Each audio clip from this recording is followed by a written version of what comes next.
No, I have already told you I didn't. When I arrived home, she was there on the bed, just like that. I didn't touch her. I only approached to check if she was breathing, and before calling the police, I found you to wave this. Cesar explained, drawing a frame on the air around the bed. I was going to say it was her who has to wave it, but as you are getting serious, I'm going to say I doubt it matters. Your business partners will applaud your conquest. Inma said, showing some kind of content.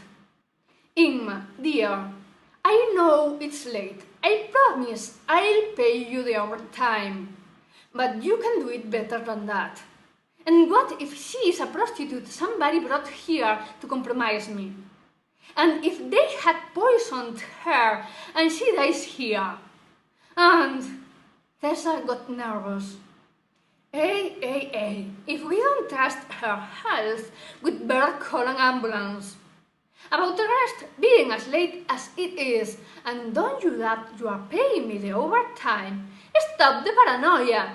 She is an adult, and your private life is not public. The paparazzi are not after you. And believe me, this wouldn't do more than increase your popularity. Maybe she's a present from the mayor. Emma deduced seriously. Wake her up and we'll see, Cesar asked. You wake her up! She's on your bed, Emma shouted. And the shout awaked me. I had a terrible headache.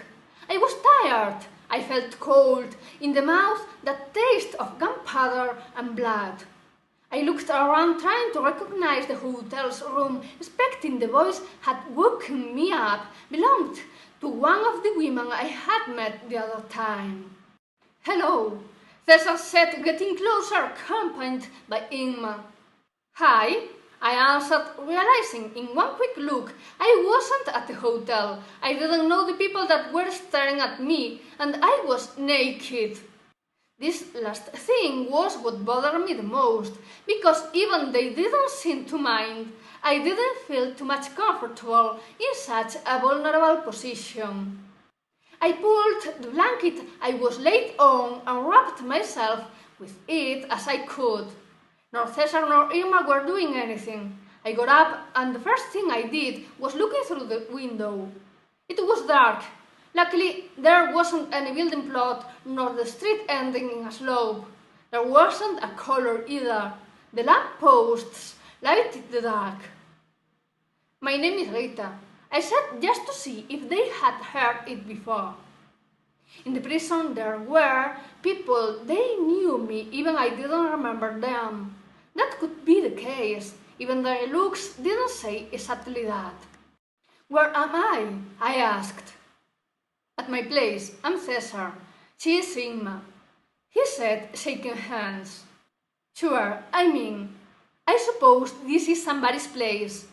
But where? I asked again. What do you mean with where? Cesar asked, not understanding. You shouldn't go around into people's houses, Emma interrupted. My boss didn't call the police, but he still can do it. Unfortunately, and as I can see now, I cannot help it, I answered. You can, of course you can. Emma started to tell me off like a street mother would do. Cesar grabbed her arm gently to make her look at him. He made a face at her to postpone the telling off, and at me to continue. I hope this means something to you. When I closed my eyes, I was at the Chipiron's hotel with... I was about to say his name. Then I realized maybe I had just talked too much saying the bar's name. At the Chipiron? You got really plastered, Emma reproached. Do you know it? I asked, excited. Yes, it's a bar in the village, isn't it? She said, surprised by my excitement. Cesar interrogated her with the look. Next to the city, they had a ship right in the middle of the street. She explained. They could notice the excitement on my face. Do you want us to take you back there? Cesar offered. No, I suppose there is a reason for being here, I said, taking another quick look at the room. Is the clock right? I asked, pointing at the side table, and without waiting for the answer, I sat down again on the bed because of the tiredness, the excitement, and the lack of Freiland. It's the beginning, I said aloud, being conscious that I had achieved my target, and that the plan of mending things from there, as they had told me before, had some gaps.